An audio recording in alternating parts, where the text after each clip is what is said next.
This is a podcast about both having autism and living with someone who has autism. My mom is Sonya, and I'm Josh, and this is Josh Has Autism.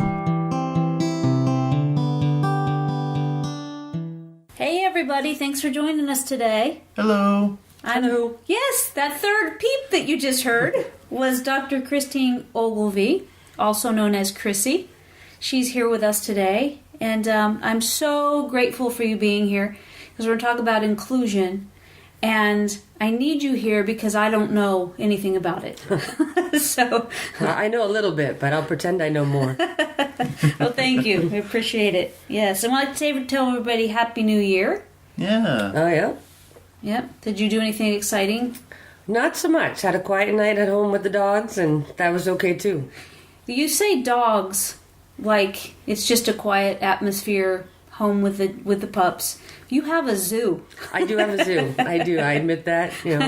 4 cats, 2 dogs, 2 big dogs that are all just spoiled rotten, as they should be. Yes. They own the house. I'm just their human. That's right. That's right. And you still have a fish? I used to have a fish. Oh. He met with an untimely death. One of the cats knocked a fishbowl off the table. Oh. So. They didn't eat them, did they? No, they didn't really know what to do with it. They just looked at it. I have a picture from when I was over there, and of the fishbowl, and one of your cats looking down into the fishbowl at the fish. And it didn't look like it was going to do anything, but was just... I don't think they could quite figure out what was going on. They like to drink from the fishbowl. That's why it got knocked over. When I used to have turtles, they called it Turtle TV because they would just sit there and watch them. Never tried to do anything. That's cool. That's cool. So you went to bed early New Year's Eve, Josh? Yeah. What time did you go to bed? I have no idea. No. I was out by 9. Yeah, I'm very exciting. Apparently there was gunshots and stuff around here, but... Oh, my. No, the night before. Oh, that was the night before, yeah. Yes, we heard some, but not the night of. Yeah. Yeah, but which is strange. We don't usually hear that around here. I wouldn't think it's not commonplace. No. So, I'm really going to look to you for some answers here today, Chrissy, because the whole idea of... the whole idea of inclusion... to me anyway, is when I think of inclusion, one of the first things I think about is in the school setting. Mm-hmm. But there's much more to it than that, which I've learned from you. But if you can talk, first of all, about inclusion in a school setting, what does that mean? All right, well, there's a lot of different kinds of inclusion, and it's different from school to school, wherever you go. Sometimes it's physical inclusion, where a kid with special needs is just in the classroom, usually sitting at the back of the room, a lot of times with a one-to-one, where it's just physical. They're in the same classroom. Sometimes it's social inclusion, where they're in the classroom, but the academics aren't the important part, really, and that might take place in... Usually it's a science lab or a gym class where they can do more social interaction. True inclusion is hard, and it requires a lot of buy-in from as far as the school setting, from the teachers, from the parents, from the school administrators. It requires training. It requires planning. It's awesome. Inclusion is amazing when it's done correctly, but it can't exist in a vacuum. It doesn't exist, here, we're going to include this kid and everything's going to be sunshine and roses. When I was teaching middle school forever ago, a long time ago, I was handed kids that they told me to contain them, and these were kids with all different diagnoses. And I think I've talked about that a while ago on your podcast, but my goal was that I wasn't going to contain them, and I went to the principal and said I want to start including them, and had to kind of teach him about inclusion and what I would need for him to support us. And I remember the first day that we were going to get started, I went to the art class and showed up with my 9 students, and the art teacher looked at us and she said, "No, you have to take them away. I can't teach these kids." And I thought, well, you are going to teach these kids. I don't know how to do art, but I do know behavior. And so I really would I love telling that story because it really was a foundation for who I've become as far as an educator and a professional. And I'd love to tell you that it was all sunshine and roses. It was not. It was hard. We had conflicts. Sometimes it just was a day that we were like, nope, not going to happen today. But at the end of the year, that same art teacher was telling everyone, you have to include these kids with autism. You have to include them because you'll get so much out of it. And just really, it's not easy, but it's so worth it in the end. And it really was an eye-opener to that teacher. If I may make a point. Please do. That just sounded like the basis of my life. How so? Difficult, but totally worth it. And that at first it's daunting, but it tends to work out. So for you, Josh, even sometimes finding that thing that works for you is the daunting part, right? Like initially not quite knowing exactly what to do, how something is going to work, how it's going to turn out. Right. That's the daunting part. And then once you implement something that's new, that's a helpful strategy plan, then once that's implemented, then you go with it. Yeah. And it sometimes it's not immediate, but it over time really does help. And it sounds like that art teacher that at first put up a fuss, yes, they were changed entirely. Absolutely. And she had told me at the end of the year, she said, I was scared. I was terrified. I did not know how to work with any of these kids. And the kids that I had the reputation of being the bad kids. Nobody really wanted them in their classroom because their behavior was unpredictable. And so, because I had kids with all kinds of diagnoses, not just autism. And so she said, I didn't know what I was going to do. And she said, my only thought was, you're going to leave me with all these kids and I don't know how to do it. Right. And I think that's a very important thing to talk about too, is that there is training that has to be done for inclusion to work. And that could be in the school setting, it could be in the job setting, it could be in the adult social setting, which is where I think a lot of inclusion can happen for our adults. Josh can probably talk more about that than I can. Yeah.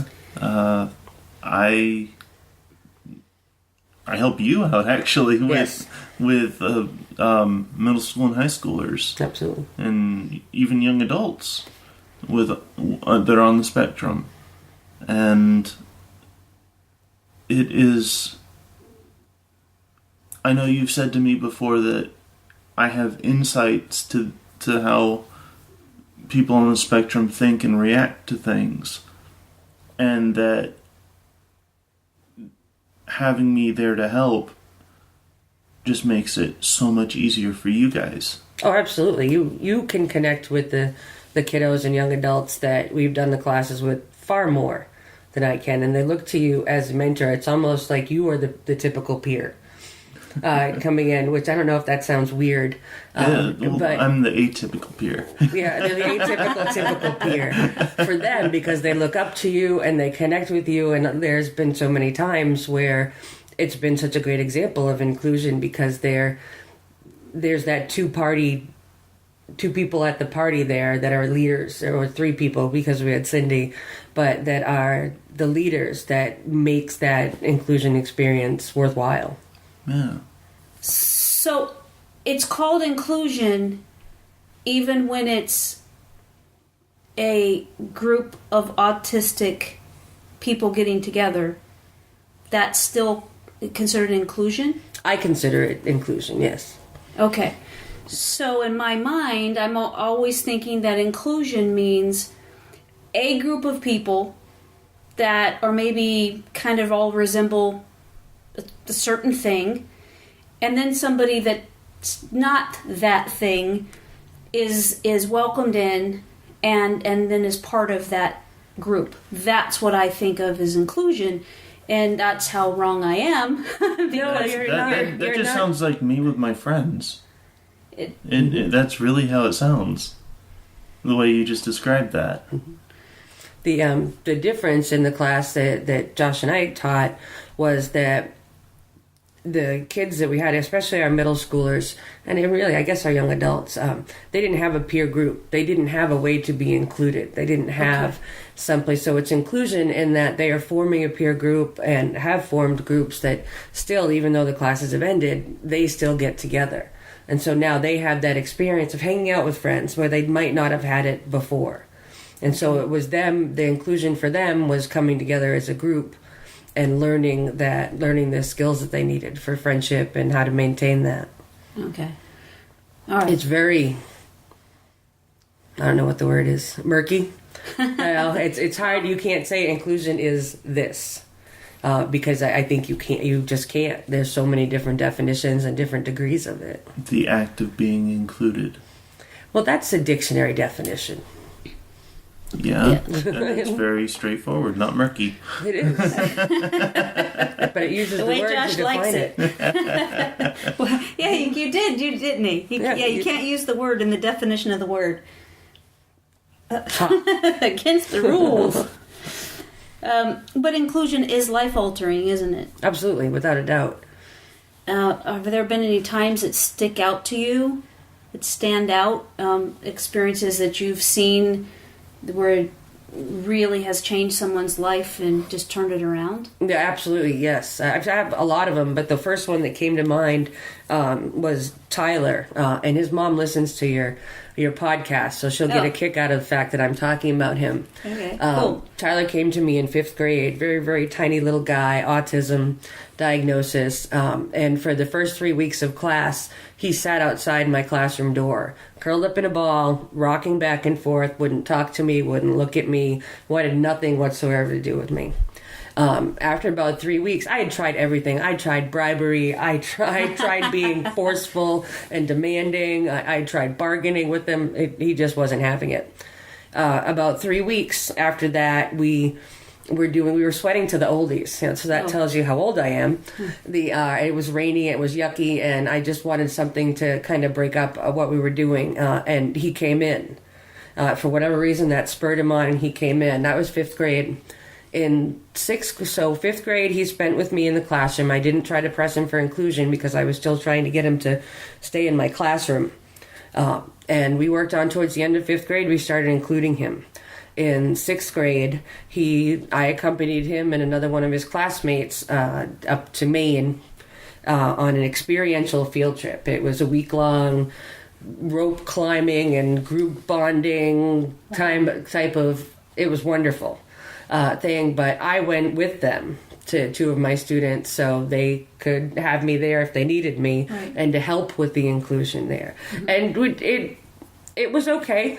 Everyone had a good time. Mm-hmm. There were times when Tyler just needed to take a break and be done with things, and that was okay too, and the counselors there knew that's what we were going to do. And then 7th grade, 6th grade, we continued with more inclusion, and he was only coming to me by the end of 7th grade for one period. He'd start with me in the morning and end with me at the day, but only coming to me for one period. He was included in everything. And there was a lot of work that had to be done with the teachers to make that successful. But then in 8th grade, Tyler accompanied his 8th grade class on their field trip to New York City. Wow. And I went because it's a free trip to New York City. And exactly. But he didn't need me as much. He didn't stay in the room with his other classmates from our class that had labels and different diagnoses. He stayed with the typical peer they had met in his math class. Mm-hmm. And they stayed in a hotel room, and there were 2 other kids there in the room. They bunked them all up. And he did fine. We went to see Wicked on Broadway and went to all these different places and all that. And he didn't need me as much. Right. Which was awesome. I mean, I joked with someone at the time. I said, great, I've worked myself out of a job. there. But what an amazing difference in 5th grade, where he wouldn't talk to me, look at me, anything, and now he's succeeding. Tyler has graduated from college. If you had asked me in 5th grade if Tyler could go to college, I would have been doubtful that was going to be something that was a reality for him. But because of inclusion, because he was exposed to the regular classroom, to his peers, and people that were experts in the content areas, which I was not, he gained the knowledge, he gained the confidence, he gained the skills. And he's succeeding. I think he's doing video game development now. I'm not sure.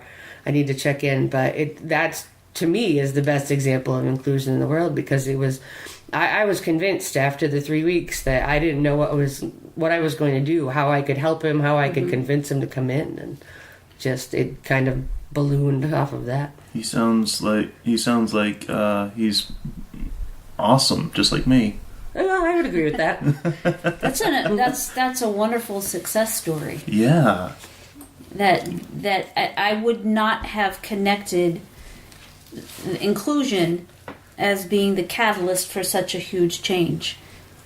So it really does have life-altering ramifications. Oh, true story, yes. Yeah. That's. Go ahead. I just want to say that if you look at my history in my life, I'm not trying to make this all about me, by the way. Well, it is. Podcast Josh has autism. Feel free. But I may not have. I don't think I was ever really at the point of sitting down, rocking back and forth. But I know that with the wraparound services that I had in middle school and high school, that concept of inclusion was made so much easier because I wasn't constantly reacting to the bad things that were going on. I don't understand. Huh? I don't understand what you mean by that. Like being bullied and stuff like that. I didn't know how to react to it, so I would just react. Okay. That makes more sense. Yeah.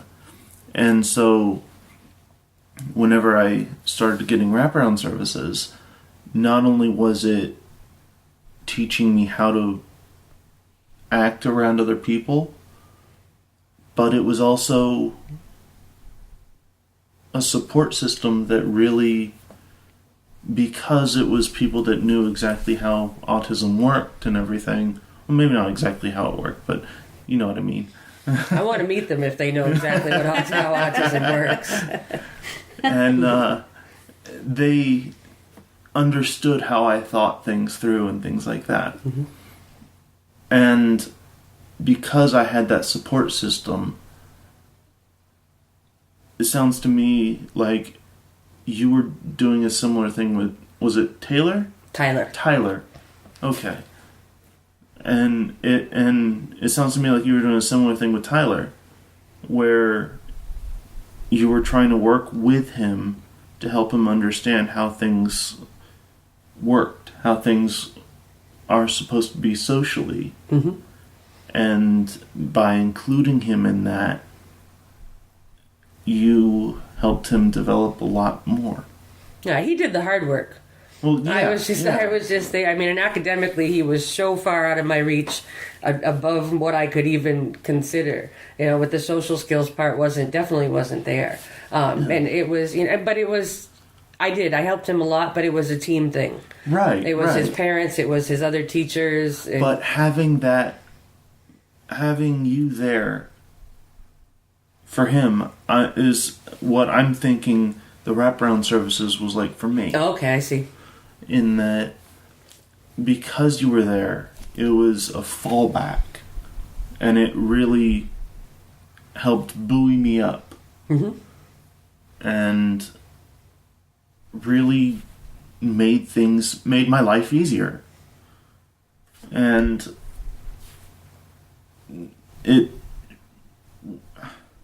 I would not be where I'm at today without the wraparound services that I had. And if I were to venture a guess, I'd say that Tyler might feel the same way about you. I hope so. Yeah. So, inclusion is not just about the school setting. So it's not just about what we think about like a mainstream classroom. So it's in all different types of settings and situations. Mm-hmm. I know that here in Pensacola for New Year's Eve, there was an event at noon for people with the diagnosis mm-hmm. where they could go and celebrate at noon. Yep. And so it's interesting because I guess that it might be easy to hear about those kinds of things and think of them as like on the periphery. Like when somebody's autistic, how do you reach them in a way that's productive? Mm-hmm. How do you encourage and help and support them to blossom? And it might be easy for you because it's what you do, but for me, it didn't. The community experiences or those classroom experiences, I never really connected it that those were so significant to that, even the opportunity to begin to blossom. Right. You know what I mean? It's like I just didn't connect those. I didn't connect it. Like Josh is talking about the wraparound services and all the supports, and I know that when he had them, it wasn't just at school. We would do things out in the community. Mm-hmm. We would go out to dinner, and something that was very difficult for him at some points in his life. It was just overwhelming. If you think about it, and if there's anybody that doesn't understand that, just go to a restaurant and don't talk for a minute and just listen, because it can be so overwhelming, from the clanking around in the kitchen to the people, the staff talking louder yep. to one another just by necessity. But the patrons. The customers talking, even the doors opening. Right, and little things like ceiling fans yes. and the lighting and the smells. Yes. And that's not to mention whatsoever trying to choose something on the menu out of all the many different options. Oh, I hadn't thought of that part of it. Yeah. And for you and I, that we know that if you go in and you don't want something as part of it, you can have it removed. Mm-hmm. That was very difficult for Josh, that concept. You can't do that because it's listed here. It says it comes with it. You know, I don't like the shrimp. We could take the shrimp out. No, you can't. It says it comes with shrimp. So right. So what I'm saying is that something that I never really connected completely is that these experiences are not. They're not just things to do. Right. It's more. If you and I were talking, maybe you want to go to the movies. That's a thing to do. Right? It's yes, you and I would be socializing. We would be, having a good time and interacting. Yet, it's more than that, isn't it? It really is helping a person to feel better about themselves, to feel connected. Right. And the connection, that's a perfect word for it. And being able to have that is just, without the supports, it might not be easily accessible. Right. There's something that you had said before that I wanted to read. These are your words. Oh, good. Yes. So you had said something, and I want to repeat your words and get your feedback on this. Fairness is everyone getting what they need to be successful in their endeavors. Inclusion means everyone feeling safe to be who they are with the best supports possible. Yes. Interesting that you use the word fairness. Okay. Because I didn't... Fairness, how does fairness apply with inclusion? in classrooms, I had seen it where if a kid with a disability was getting a modification or an accommodation, and then you would hear from the other students, especially the younger ones, well, that's not fair. Mm-hmm. Why does he get to do that? Why does she get to take notes on the iPad and I don't get to? It's not fair and all that. And so that fairness kind of comes in that. And I don't know who said it, but someone had told me once, if you go into a doctor's office and you have a broken arm and the doctor says, here, take some Advil and go home, and then another person comes in with a head cold and the doctor says, here, take some Advil and go home, they're not getting what they need to, fair, they're getting the same thing, that's equal treatment. Mm-hmm. But they're not getting what they need to get. And so I think fairness comes in a lot as a helping people to understand that just because one person is getting an accommodation doesn't mean that it has to be the same for everybody else. And it just speaks to the individuality that inclusion requires. It's not canned. You can't just say, yes, this is inclusion, everyone's going to get this. Right. Because it's not necessarily what they need. I think that's what I mean by fairness. Okay. And you've written these plans or these learning these lessons. Mm-hmm. How difficult is it to write something that can be utilized for a variety of different personalities and a variety of different needs? Because everybody is an individual. So as an educator, how do you even begin to come up with something that can work for all of your kids? I say that because I know that you call them your kids. I do, whether they're 2 or they're 200. They're all my kids. Yeah. It's really hard, from a teaching perspective. I would get the lesson plans from the content area teachers and what they were going to do, and then I would say, okay, try this for Tyler, try this for Sam, and give them accommodations with that.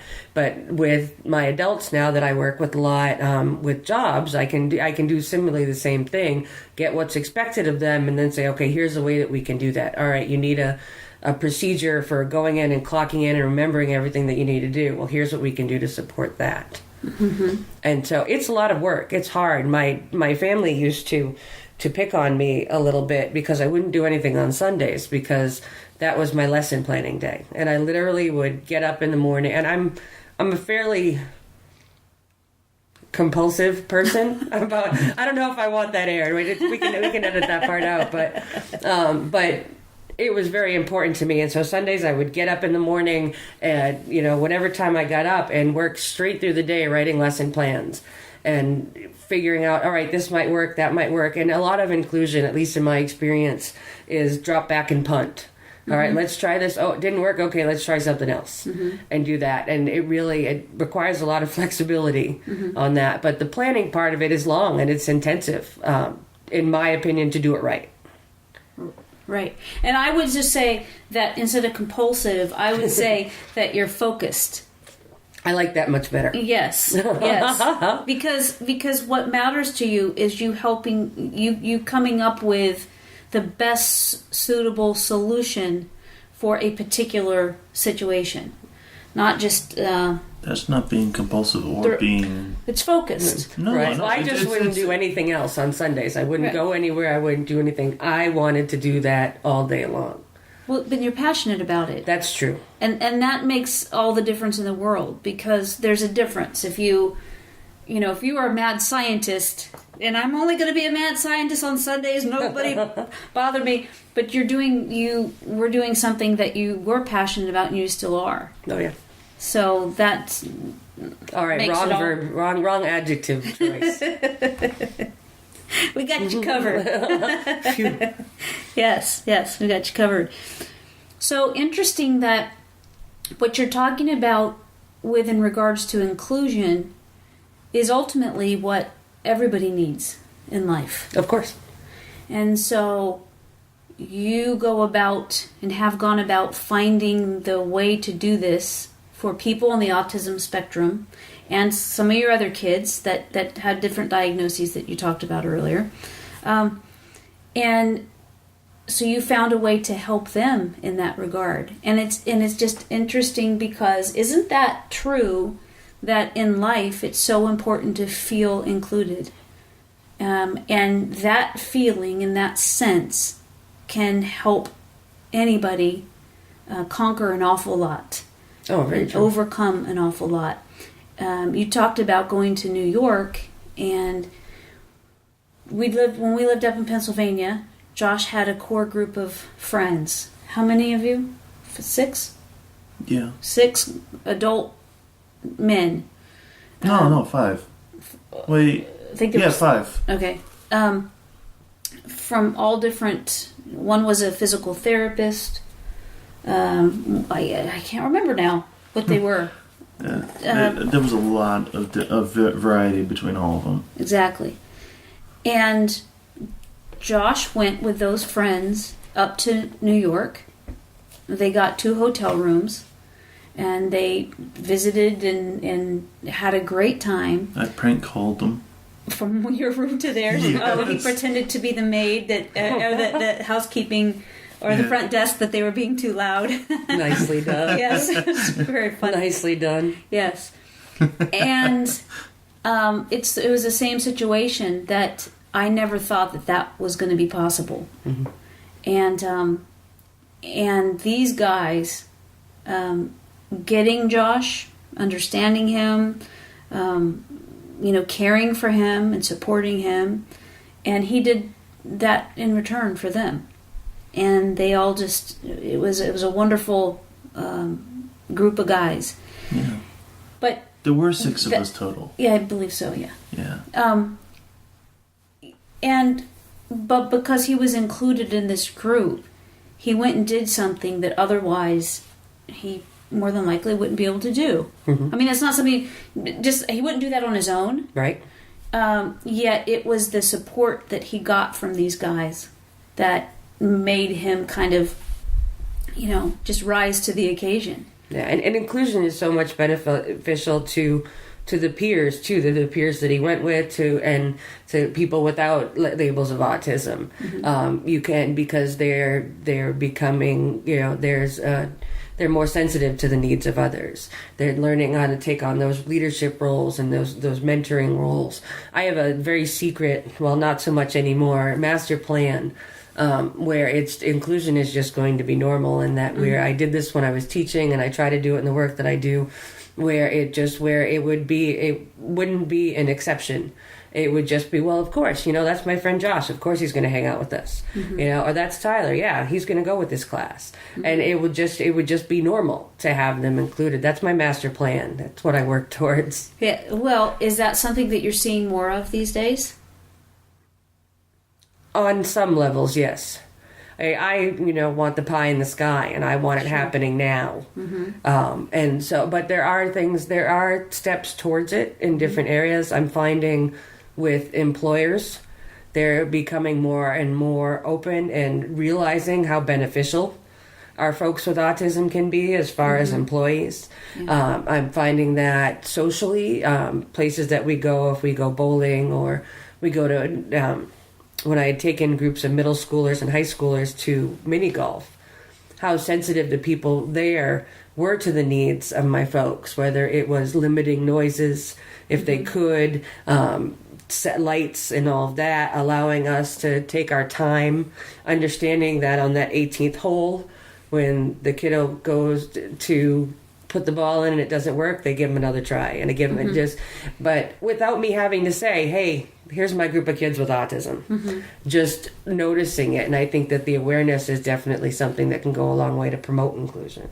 Have you seen a significant difference from when you started to now? Yes.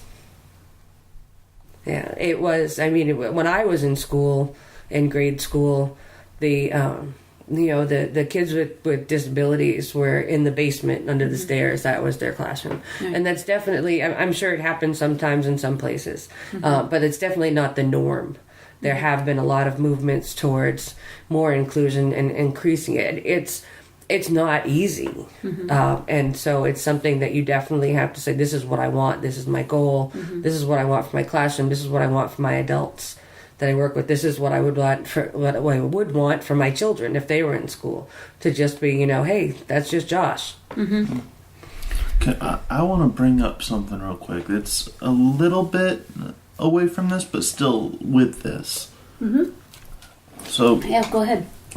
So I play D&D a lot. Mm-hmm. Whether it's in real life, like sitting at a table with other people, or even online. And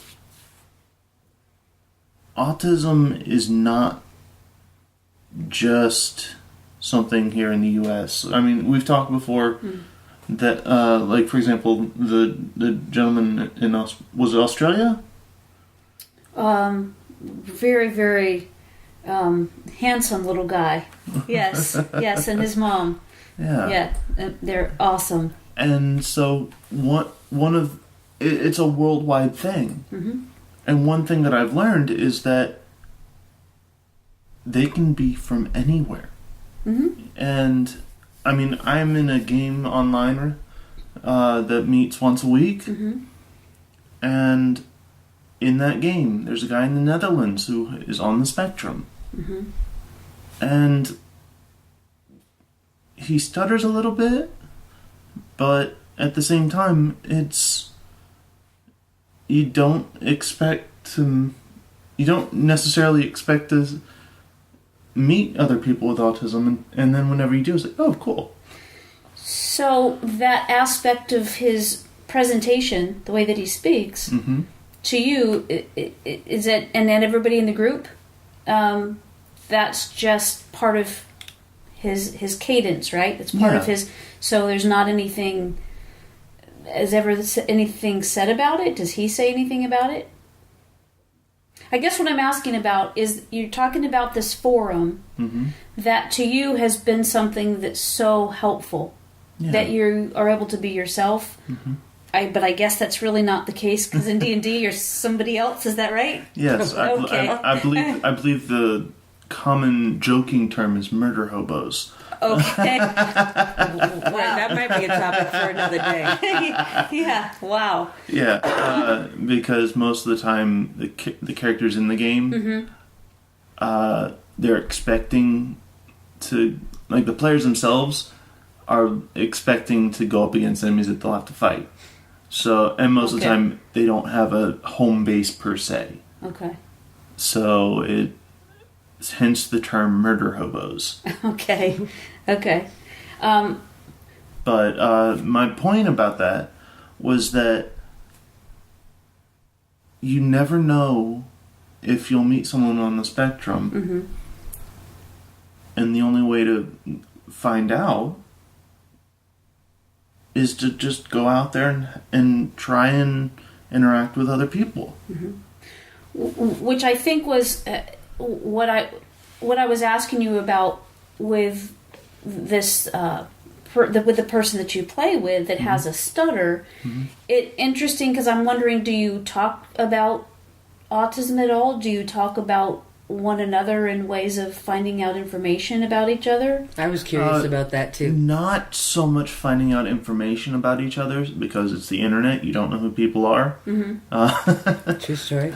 But with that being said, yeah, a lot of people are really open about if they have autism or not, and different things like that. Yeah. That's really cool. And I asked you about that specifically because, Chrissy, I don't know if you know, when Josh went away to college for a semester, he was in Johnstown, Pennsylvania, which is about an hour and a half away. 2 Wasn't hours? it? 2 hours? And he went to school. Everybody in the school had a quote-unquote disability. Whether it be physical or mental. Exactly. So one of his friends had little arms that it was like... He didn't have arms, he had hands. Hands where his arms would be. And they started calling him T-Rex. And the guy loved it. He loved it. And so he started writing T-Rex on his papers. Nice. Yeah, so that's what everybody started knowing him as, was T-Rex. Yeah. And so that's what my point was in asking, did you mention the stuttering to the guy that you do D&D with, because oftentimes when I hear from you and your friends and you all get together, you don't sidestep something that you experience. You don't act like it's not there. You Right. go right at it. Right. You give it a voice, and then there it is. Yeah, and it's, then you move on. Yeah. Yeah. But it's like your friend now having the nickname T-Rex. You know, he kind of really started, we talk about blossoming, you know, to be seen and recognized and to be given a name affectionately as Yeah. T-Rex, which is how he took it. He loved it. Yeah. And because it anyway, that's what made me think about that, to see if you had asked this. Yeah. It came up, and it. So there it is, and you guys went on. Yeah, and Yeah. part of it was he was autistic. Mm-hmm. Part of it was he was a bilingual person. He's from the Netherlands, so he speaks, I think it was Dutch and English. Mm-hmm. So Yeah, very cool. So you meet all kinds of people. Oh yeah. Yeah. And so there are so many positive aspects of inclusion. Mm-hmm. It doesn't really seem, for me, I can't really even equate anything to being a negative side of inclusion, yet there is, right? Yes, oh, absolutely. Inclusion, 100% inclusion isn't right for everybody all of the time. So for some people, it's just that's not where their needs are. And the idea of just saying, all right, you're just going to be 100% included doesn't make sense to me, because that's not focusing on what the needs are. The negatives are that sometimes it doesn't work.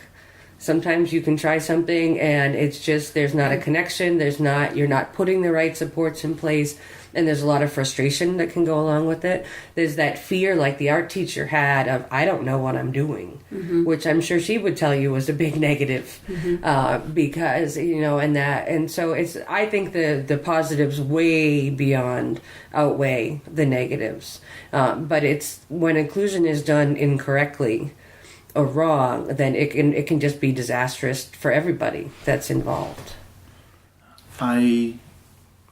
I know that if it's like you would, it's like what my mom had quoted before from you, that I'm quite profound. Okay, sure.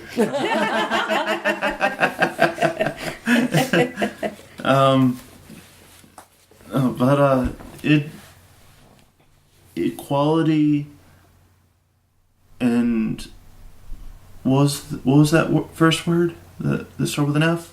Fairness? Fairness, yeah. So equality and fairness are not necessarily synonymous. True story. Mm-hmm. And they're most definitely not synonymous with inclusion. Tell me more about what you're saying. Because whenever it comes to inclusion, the first thought that came to my mind when I heard the fairness and equality and stuff, where everyone gets the same thing, same treatment or whatever, that sounds to me like communism or the other one, I forget what it's called, but where everything is taken and given the same to everybody. Right. And what this is personalization. Absolutely. It is not grouping everyone into a whole, but giving each individual their own voice, giving them exactly what they need when they need it, without pandering to them, so to speak. Right. I totally agree with that. And to make it so that they're successful. Not just in the workplace or anything like that, but just in their lives. And it's just really something that's hitting me, I guess, that what you do and what everyone else that helps out people on the spectrum or with any disability, it's phenomenal what you go through to help us. And I know that I would not be where I'm at today without people like you. Oh, that's very nice to hear. Yeah. It's important to me. It's why I love what I'm doing. I tell people a lot of times I'm very fortunate to do what I do, and they say, oh, that's what you're doing. Well, yeah, I'm very lucky that I'm able to do what I do. Yeah, it's because I'm awesome. It is. Josh is awesome. So we need to change the name of the podcast. Awesome Autism. What exactly is your title with the position that you have now? I am an autism consultant for the Florida State University Center for Autism and Related Disabilities, or FSU card. The second one is way easier. FSU card. FSU card is much easier, but yes. Yeah. And you have a lot of, I guess, clients. They're your kids, but yeah. I guess technically clients? Technically they're called clients. I really don't like that because I think it's very clinical and detached, which is why they become my kids. Right. And their parents become my friends. But yes, we have a big caseload. I have another person that works half-time with me who's wonderful and amazing. But we have our work cut out for us. There's definitely, and we're growing, which is nice. Because more people know about us and our office is strong. And so, but yeah, we keep pretty busy with the amount of clients that we have. And from knowing you as a friend and hearing of the things that you're doing on different days, you reach out to an awful lot of different associations within the community. And you also go into the school settings? I do, yes.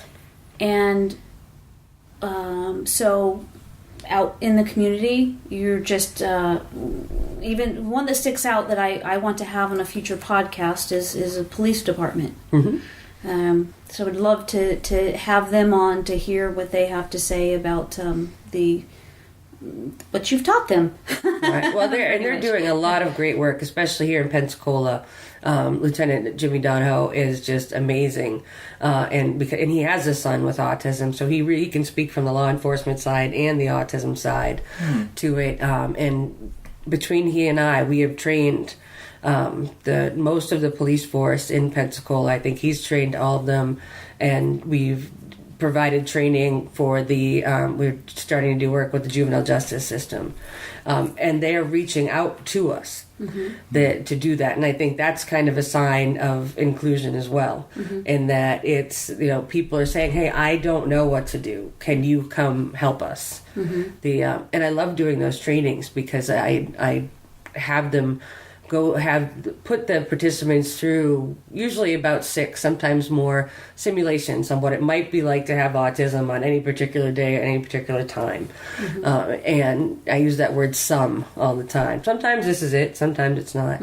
And to see the realization at the end of the training of them saying, oh, so this is what that means, and this is why this is happening, to me is a great example of how the community is reaching out to include them. And then businesses like the National Flight Academy, we've developed a whole program for inclusion. And it's not for a week that my clients or people with autism are going and it's just them with autism. They're in a group of maybe up to 200 people, and they're living with total strangers in a bunk and functioning and doing that. But it's because National Flight Academy was committed to including the kids and put the training in and put the structure in there. To me, that speaks, when you asked before about, is inclusion expanding, that it is. Those are two examples of really how it's happening. And you also help adults that are entering the workforce. Yes. So do you find that employers are receptive? Some are. Mm-hmm. And one of the solutions for that is to match up an individual with the right company for them. Right. Right? Because it's smoother. Mm-hmm. That just sounds like common sense, though. Common sense isn't always so common, though. You would think that seems like a duh kind of thing. Well, of course, that's what you would want to do. Yeah, that's a fair point. Mm-hmm.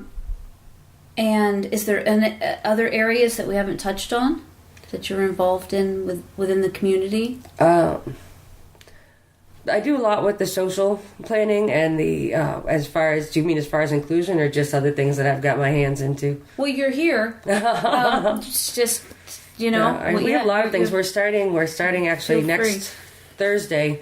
We're going to be starting an 8-month series of trainings called the University of Life. And we'll start it out next Thursday. We have someone coming from Family Network on Disabilities who's going to do Post-it note future planning.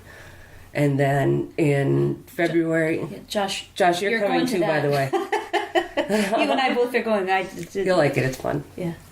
Oh, okay. And then in February, we are going to do a banking and finance training. And then we'll have our middle school peers class, our social skills group for middle schoolers will start up at the end of January.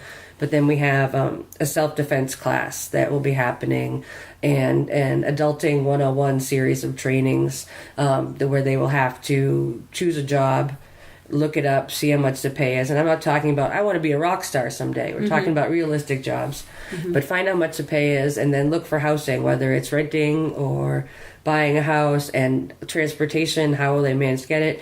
How will they get to work? What will they do? Finding clothes. That's going to be, I think I have that set for 6 or 8 weeks that we're going to be doing that, getting together and doing that. Mm-hmm. And so just a lot of, and it will continue my work with the Satori Foundation and bringing my folks with autism out on the boat and going sailing. Mm-hmm. So hopefully we'll have good weather for that. But just a lot of good things that are happening. And a lot of it is because it's a need of my clients.